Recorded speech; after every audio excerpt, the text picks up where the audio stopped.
Buenas tardes, profesor. Hola Brandon, ¿qué tal? ¿Cómo estás? Bien, profesor, gracias. Perdón la demora. No hay problema, no hay problema.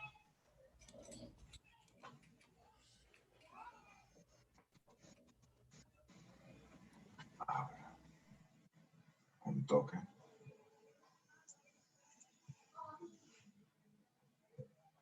Creo que ya. Bien.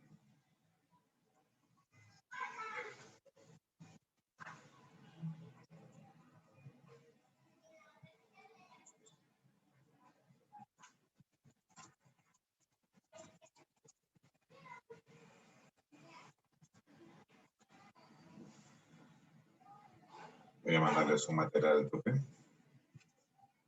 más o menos de resumen.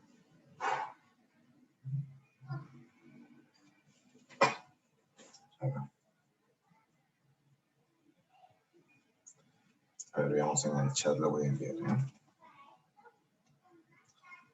Desde mi ordenador.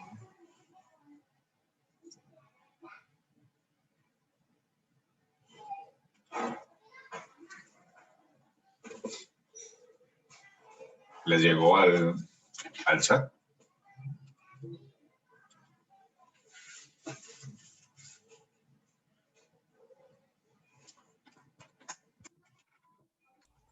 Sí, profesor, sí, sí llegó. Sí, sí, profesor. Ahí, acá. Bueno, ahora voy a compartir con ustedes más o menos esa teoría que más o menos resumido en esa parte acerca de lo que se trata de funciones. Según veo en su práctica, básicamente hablan de dominio y rango de frente. Así que trato de priorizar esa parte. Primero que una función es una relación entre dos pares ordenados, donde uno depende del otro. Al decir que uno depende del otro, significa que hay una variable dependiente y una variable independiente. La X usualmente se vendría a denominar la variable independiente, mientras que la Y sería la variable dependiente, porque depende de la X. Entonces, las funciones en la forma más sencilla, la forma más simple, son las funciones en pares ordenados. Eso es lo más sencillo, lo más bonito, ¿no? Que se ve incluso desde el colegio. Ahí todos somos héroes. Cuando te dan una función con pares ordenados, es muy sencillo visualizar cuál es el dominio y cuál es el rango. Por ejemplo, no sé si lo logran observar en la parte, a ver, voy a tratar de colocar aquí el puntero, aquí.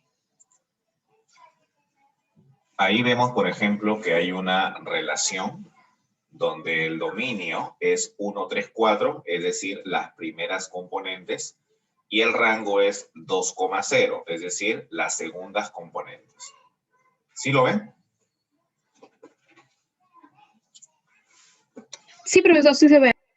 Perfecto. Una pregunta. ¿Las primeras componentes a qué variable se relaciona? ¿A la X o a la Y?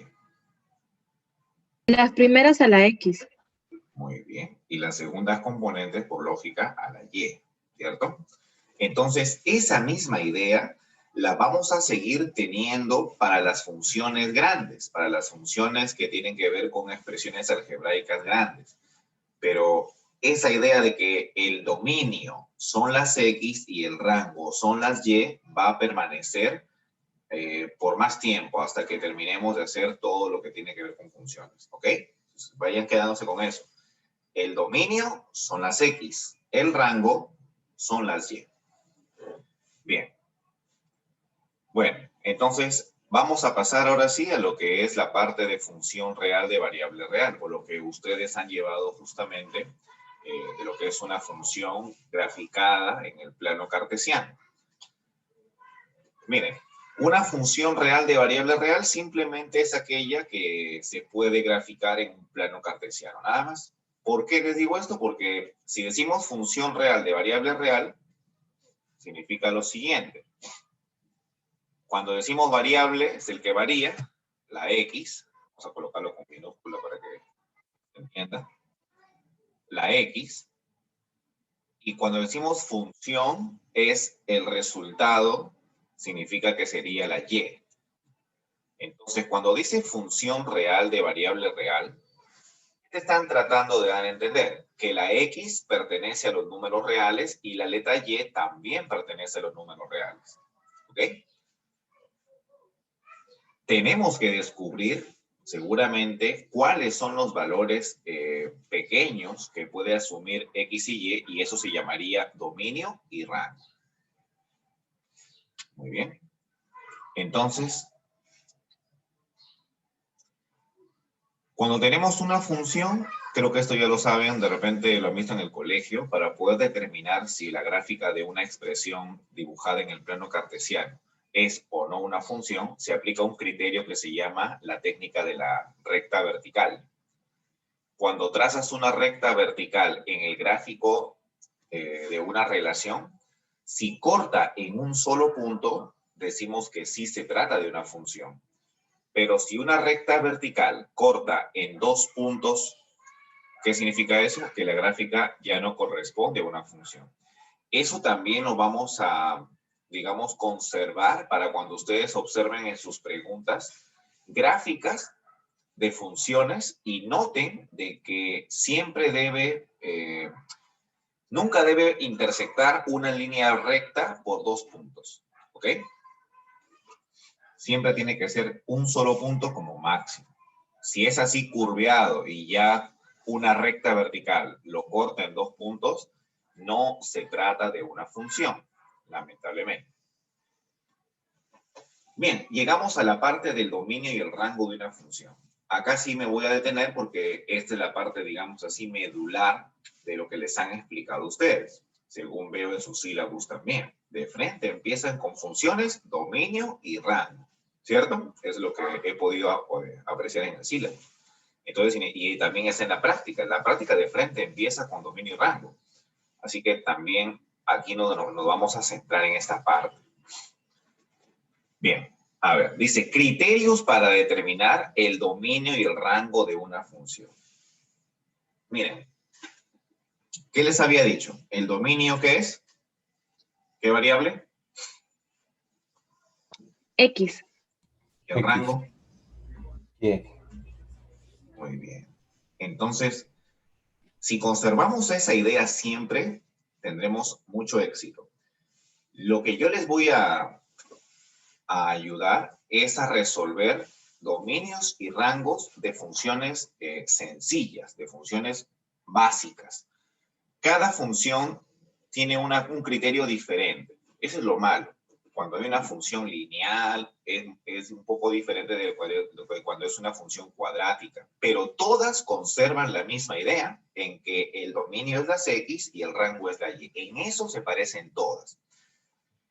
Algunas, como les decía, tienen un procedimiento y otras, como la función cuadrática, tiene otro procedimiento. Entonces, nuestro objetivo es, nuestra misión es entender cuáles son esos diferentes procedimientos de acuerdo al tipo de función que tenemos.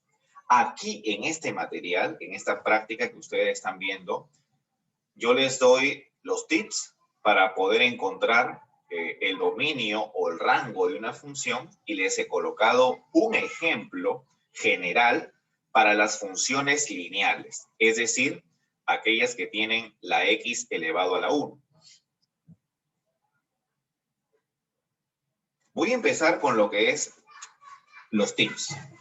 Acá hay dos recomendaciones para encontrar el dominio y el rango. Para el dominio dice que se despeja la variable y, para luego analizar la existencia de lo que queda.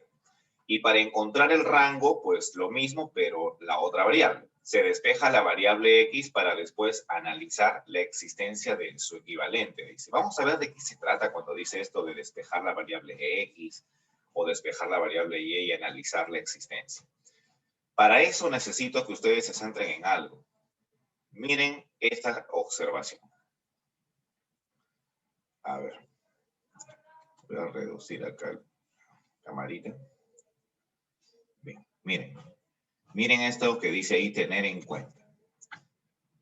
Estos son los tips. Primer tip. Cuando hay una expresión fraccionaria, el denominador tiene que ser diferente de 0. Repito, cuando hay una expresión fraccionaria, el denominador no puede ser 0. Si te digo que no puede ser 0, ¿qué significa eso? Significa que vas a colocar que el denominador es diferente de 0. ¿Listo? Miremos el ejemplo que está justamente aquí a continuación. ¿Qué dice allí? Determinar el dominio y el rango de la función f.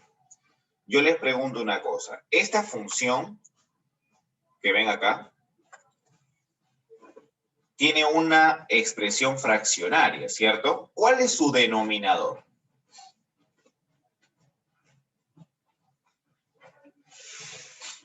¿Cuál es el denominador? Todos los reales menos El 3. denominador. No. El denominador de la fracción o de la expresión fraccionaria es x menos 3. ¿Estamos de acuerdo? Entonces, como es x menos 3, solamente nos interesa en el tip el denominador. Si quieren, acá lo señalo. A está en el denominador y aquí está x menos 3 en el denominador. ¿Qué debo hacer entonces? Según lo que aconsejan aquí, yo debo colocar que ese denominador es diferente de 0. Ahí está, miren. ¿Lo ven? Eso es lo que ustedes tienen que hacer cuando tengan una función de tipo fracción, de tipo fraccionario. ¿Listo? Bien, y como el x menos 3 está en el denominador, pues colocamos que x menos 3 es diferente de 0. El resto, ya eso forma parte del conocimiento algebraico. El número 3 se pasa a la derecha a sumar y quedaría que x es diferente de 3. Cuando ustedes tengan el simbolito diferente, ese diferente de 3 se traduce como pertenece a todos los números reales excepto el 3. ¿Ok? Ahora yo les pregunto una cosa. ¿Quién pertenece a todos los reales excepto el 3? Según lo que nos ha salido. 0, 1. Hay muchos números. El 0, el 1, el 2, el 1,5. Todos los infinitos positivos y Pero, ¿a negativos. qué variable o de qué variable le hemos encontrado sus números pertenecientes al conjunto reales menos 3? Y. ¿De qué variable? Y. ¿De y? Ahí está, miren, es cuestión de leerlo. ¿Qué dice allí? X pertenece a todos reales menos 3. ¿De qué variable hemos hallado su conjunto o definición? X. De X, muy bien. Y si hemos encontrado el conjunto de X, ¿recuerdan que la X con quién estaba relacionada?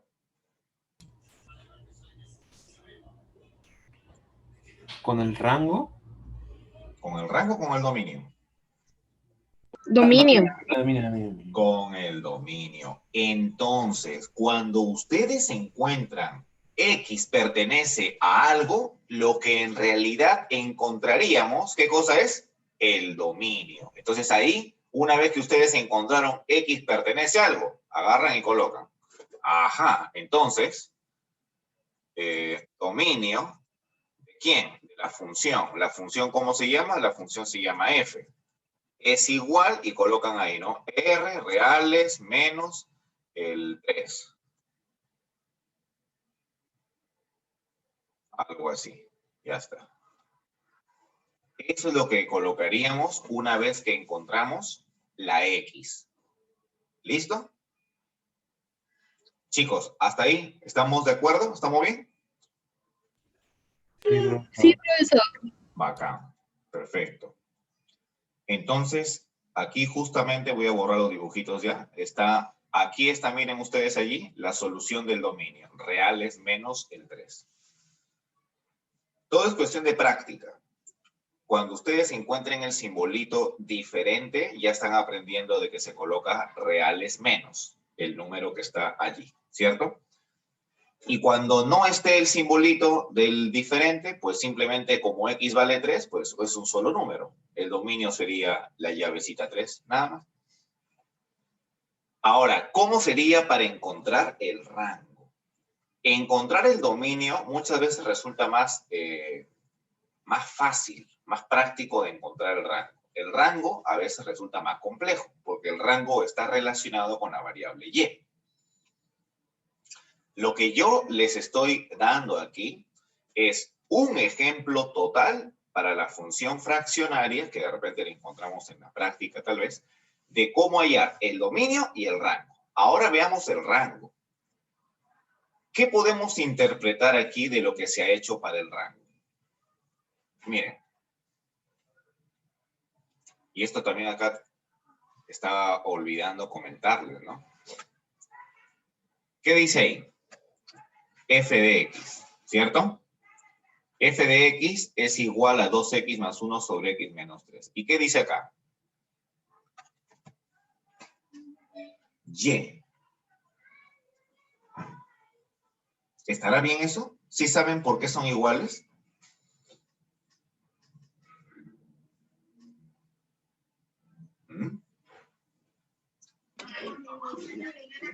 Hay una formulita al costado que dice que el dominio de f y y son iguales a la función de x. Muy bien. Lo que pasa es que la letra y es lo mismo que la expresión f de x. O sea, f de x significa función de x. Y lo que resulte de reemplazar la x en la función no es sino la letra y. Es lo mismo. ¿Se acuerdan de los pares ordenados? ¿Se acuerdan del 2,1 o esa vaina? Ya pues, cuando ustedes dicen 2,1, todo el mundo sabe que es x, punto y coma y, ¿cierto? Pero no todos están, digamos así, conscientes de que también significa x, punto y coma, la función de x. Y eso quiero que ustedes sean muy conscientes. La función de x, o sea, el resultado de reemplazar la x en la fórmula que te den, es la y. Entonces, cuando en una función no te den la y, tú ya sabes que el nombre de la función, que en este caso es f de x, es en realidad la letra y. ¿Ok? Bien, entonces, aquí tengo que y es igual a 2x más 1 sobre x menos 3. De acuerdo a lo que expresa esta técnica, miren, la técnica para encontrar el rango es bien sencilla. ¿Qué haces? Pues pasas a multiplicar el x menos 3 a la izquierda, despejas la x, es decir, pasas la x para la parte de la izquierda, para el primer miembro, factorizas la x y finalmente este y menos 2 pasa a dividir. Y me quedaría finalmente que x es igual a 3y más 1 sobre y menos 2. O sea, en otras palabras, se ha despejado ¿qué variable? ¿La y? Se ha despejado la variable x, se ha despejado. ¿Por qué? Porque la x ahora está solita en un lado. Comparemos esta última expresión, miren, comparemos esto que dice x igual 3y más 1 con lo que estaba en el original. En el original que decía y es igual a 2x más 1 sobre x menos 3. En el original, ¿quién está despejado? Está despejado y, ¿cierto? En el segundo, ¿quién está despejado? Está despejado x. Y ojo, para que una expresión esté despejada, significa que ya no debe haber variables de esa misma naturaleza en la derecha. Es decir, no hay X en la derecha. Y en la parte inicial no hay Y en la derecha. Así que está despejada la Y y acá está despejada la X en la segunda. ¿Para qué despejamos la X? Muy sencillo. Miren ustedes. ¿Quién está en el denominador de esta fracción? En el denominador está y menos 2. Y cuando hay una expresión fraccionaria, vamos a recurrir al tip. ¿Qué dice acá? Según el tip. Cuando hay una expresión fraccionaria, el denominador tiene que ser diferente de 0. Entonces, eso aplicado aquí significaría que y menos 2, que es lo que está en el denominador, el y menos 2 que ven aquí, lo colocamos diferente de 0. Pregunta, ¿qué pasó con el menos 2? Después, en el siguiente paso. Este menos 2. ¿Qué se hace? ¿Pasó positivo? Se pasa al segundo miembro, muy bien, como positivo. Me quedaría y diferente de 2. ¿Y qué se hace cuando venía el símbolo diferente, el igual con un palo atravesado? Se coloca que pertenece a todos los reales excepto el 2. Pregunta, ¿hemos encontrado los valores de qué variable? ¿De qué letra? ¿De Y? Y si encontramos los valores de Y, ¿qué cosa estaríamos encontrando? ¿El dominio o el rango? El rango. El rango. El rango. Entonces, eso sí tiene que quedarse en nuestras cabecitas. La X para el dominio, la Y para el rango. Si tú logras encontrar el intervalo, el conjunto, los valores de Y, en realidad lo que has encontrado es el rango. Ahí está. El rango de la función es los reales menos 2. O sea, lo mismo que dijimos acá, lo mismo que habíamos encontrado para la Y. ¿Ok? Bien, chicos, entonces, ya después por acá hay otro ejemplo con una función lineal que tiene que ver con un intervalo de definición. Quería, antes de empezar a resolver, explicarles esto, porque también durante la práctica les voy a poder explicar también algunas cosas, pero quería que primero nos concentremos en que el dominio son las X, el rango son las Y. ¿Ok? Así que vamos a empezar entonces con la parte práctica. Durante la práctica también les voy a ir comentando cómo se encuentra el dominio, cómo se encuentra el rango de otros tipos de funciones. Bien, ahora sí, vamos a los ejercicios. Bien. Aquí sí vamos a poder dar rienda a la teoría que hemos visto hace unos minutos. Vemos que en la práctica dice determina el dominio de las siguientes funciones en la pregunta número 1. Notan ustedes que hay funciones fraccionarias. Allí vamos a poder aplicar lo que hemos visto justamente en el ejemplo de la teoría. Pero también hay funciones con raíz cuadrada, raíz cuarta. Eso también está como tip dentro de la teoría. Si ustedes se han dado cuenta, a ver, permítanme regresar aquí a la parte de las observaciones. Aquí está.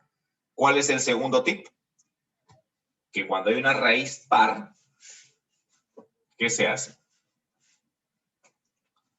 ¿Es mayor o igual que 0? Exacto, se coloca mayor o igual que 0. Entonces, eso vamos a emplear. Muy bien. Regresemos a los ejercicios entonces para poder resolver. Muy bien. Empecemos. Permítame copiar por acá.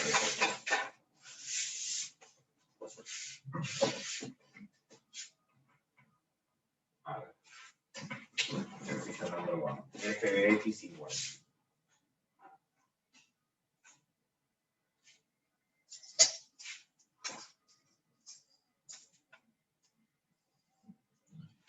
Raíz de X más 5.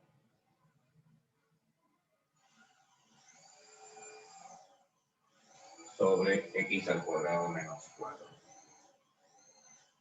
Listo. Muy bien. A ver. Voy a fijar mi pantalla, ¿eh?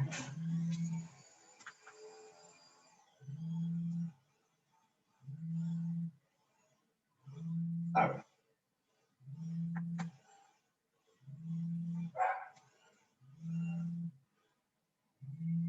A ver si se ve, chicos.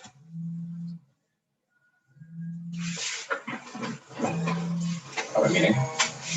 Cuando tenemos la raíz cuadrada o una raíz par de una expresión A, lo que se hace es colocar que A es mayor o igual que 0. Y cuando tenemos una expresión fraccionaria, ya les había indicado, A es diferente de 0. Ahora la pregunta sería, ¿y qué pasa cuando están ambas cosas?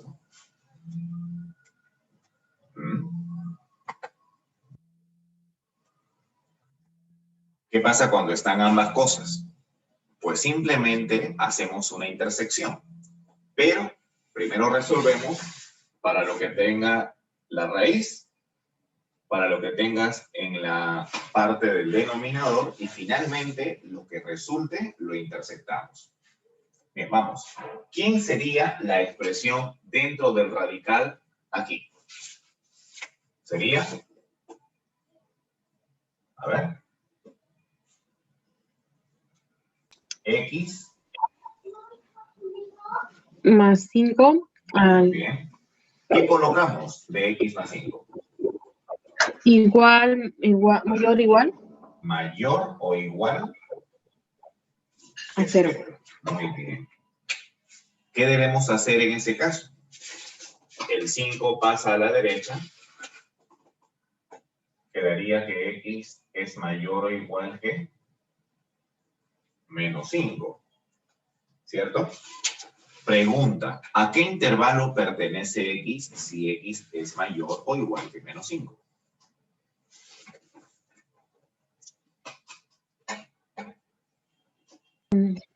Es el intervalo negativo. Infinitos negativos. Tiene un valor negativo, definitivamente, ¿no?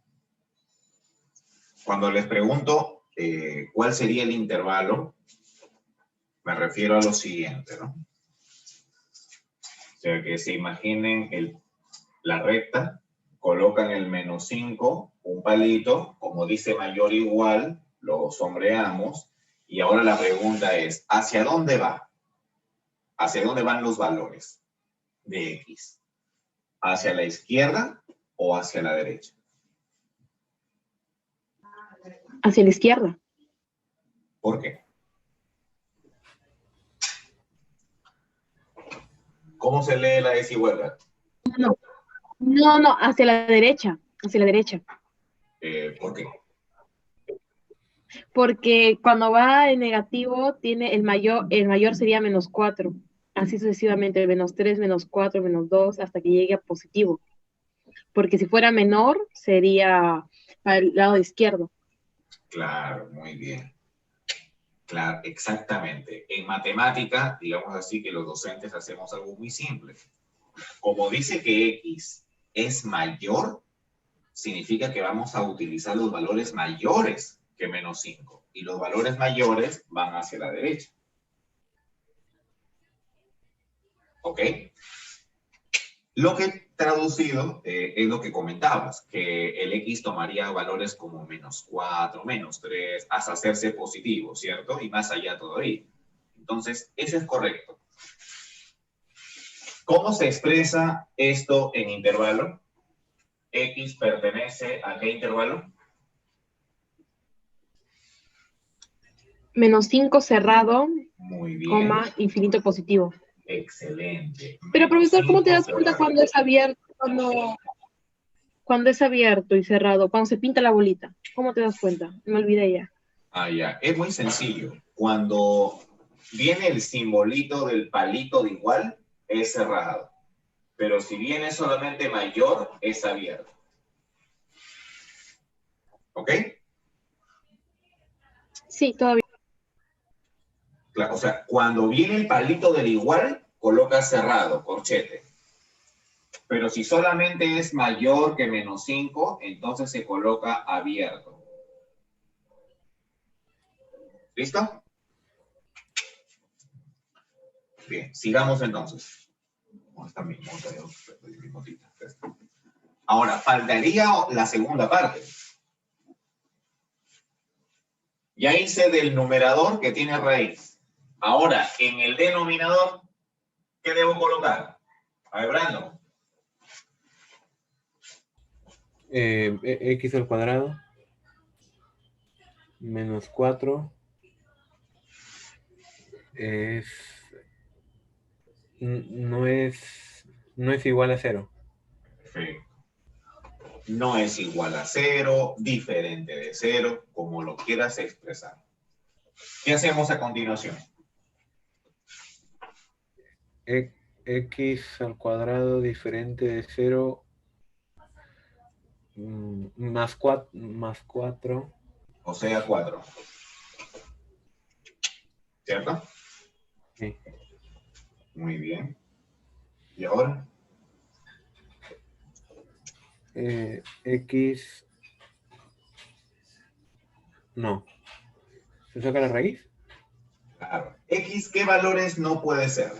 Hay dos valores que no puede ser. 2. Ya. X no puede ser 2. Y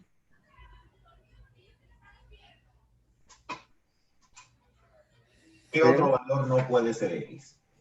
0. No. Hay dos valores que no podrían ser X y que salen de esta no igualdad. O sea, cuando tú sacas cuando despejas el X cuadrado, colocas así, ¿no? Sí. Pero ¿sabes qué faltaría aquí? Faltaría eso.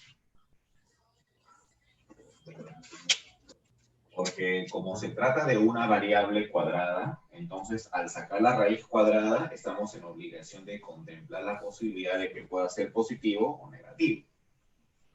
Entonces X sale diferente de 2, pero también ¿qué otro número no puede ser? Menos 2. Menos 2. Muy bien, perfecto. Muy bien, excelente. Ahora sí, ¿qué significa que X no pueda ser 2 y X no pueda ser menos 2? Significa que X pertenece, a ver si se acuerdan, ¿cómo era cuando era el símbolo diferente? ¿Pertenece a qué? Había esto. A todos los Reales. reales. ¿Excepto quién o quiénes? 2 y menos 2. Menos 2 y 2. Excepto el menos 2 y el 2. Excelente. Listo. Ya tengo los valores que me han salido de la segunda parte. A continuación, una vez que ya hiciste ambos, ahora es el momento de intersectar. Es importante ponerle en orden así, menos 2 y 2. Si pongo 2 y menos 2 está mal. Es lo mismo. En un conjunto no importa el orden. No hay ningún problema. Gracias. Si lo colocas al revés es lo mismo. Ahora sí. Por lo tanto, como te ha salido que X pertenece de menos 5 al más infinito y te sale que X pertenece a todos los reales excepto el menos 2 y el 2, ahora debemos intersectarlos. ¿Qué es lo que resulta finalmente? ¿No? Si intersectamos ambos, ¿sabrán ustedes qué resulta? Al ojo de repente no lo saben hacer, entonces voy a enseñarles cómo sería dibujándolo. A nosotros en el colegio nos enseñaron a dibujar intervalos para ir a la intersección, ¿cierto? Entonces hacemos eso.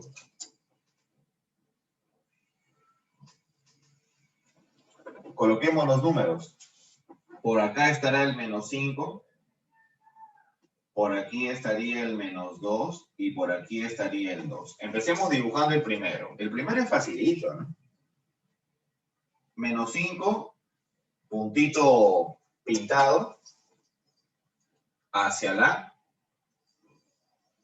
derecha. ¿Y cómo se dibuja esto? Reales menos el menos 2 y el 2. Miren y aprendan. Palito, una bolita, pero blanco, sin pintar, mejor dicho.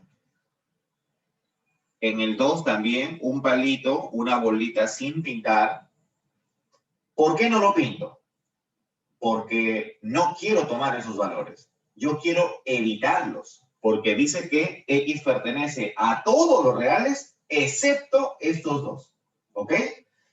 Y a continuación, como ya tengo los valores que no quiero, pues el resto sí quiero. Todos los valores demás sí sirven.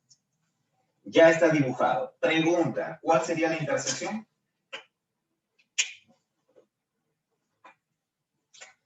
La intersección claramente sería todo esto, ¿no? Por lo tanto, X pertenece a ¿qué? ¿Cómo colocamos todo esto? Sería menos 5. de menos 5 cerrado, punto y coma, al más infinito, Perdón, sí. excepto ¿qué números? Menos 2 Excepto- abierto. Menos 2 y 2. Excepto menos 2 y 2. Esta es una manera. Otra manera hubiera sido del menos 5 al menos 2, acá abierto, otro del menos 2 al 2 y después del 2 al más infinito. Pero me parece que sería muy largo. Mejor así directo. Del menos 5 al más infinito menos estos dos valores. Chicos, si encontramos la X, ¿qué cosa hemos encontrado entonces? El Dominio. dominio.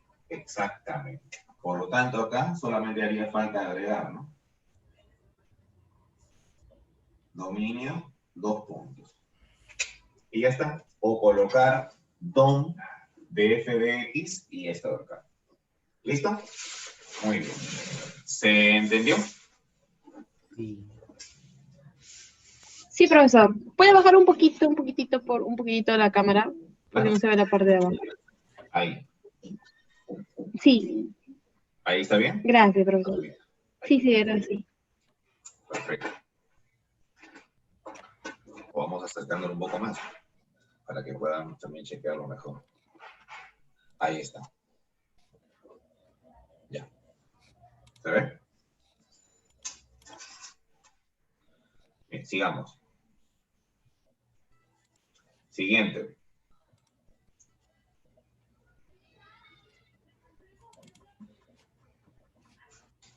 El de la letra G, de la función g de x. A ver, vamos a colocar la función g de x igual 4x más 1 sobre 2x más 3 menos 3x más 2 sobre 5x menos 1. Muy bien, listo. Bueno, no está tan complicado, al contrario. Miren, ¿qué hacer cuando tenemos varias fracciones, varias expresiones fraccionarias? Bueno, es algo parecido al anterior. Si se dan cuenta ustedes, mirándolo un poquito de lejos, lo que hicimos en el anterior fue, del numerador sacamos una expresión de la X, del denominador sacamos otra expresión de la X. Finalmente, para encontrar el dominio que hicimos, intersectamos, ¿cierto?